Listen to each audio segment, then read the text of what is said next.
Mana sovuq kunlarni bittasini ham o'tkazyapmiz. Kechga nima qattiq qilishni o'ylanib osongina oshgina qilib qo'yaman deb osh qilishni boshlab yubordim.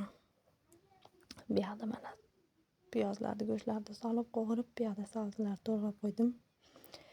Oxiri mana shu yerga Rossiya 2 kilo qizil sabziga ham o'rgandik, ko'zimiz ham o'rgandi, o'zimiz ham o'rgandik. Sariq sabzilarni oshga yurardik. Shunaqa qilib oshimiz oq guruchdan, lekin oq guruchni tozasidan.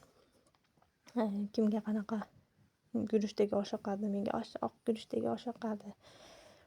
Toza guruch, o'zgan guruchida guruch bor. Ya'ni O'zbekistonda ko'p bo'lsa kerak guruch turlari. Men bilganim shu 2 xil guruch, oq guruch, bunaqa toza guruch. Shuningdek bilaman, ati boshqasini uncha bilmayman.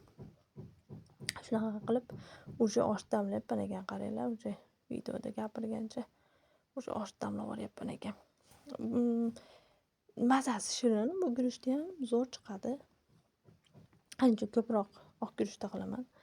Shunaqa qilib mana dimlab ham qo'ydim. Buni dimlab shakaroblarni qilib mana magazindan badanilarni olib kirib to'g'ri degandek appetitlarni ochib qachon pishar ekan osh deb o'tirdik. Mana osh ham pishdi. Baho berib, like bosib, kommentariy yozib, podpiska bosib ketinglar. Rahmat hammaga.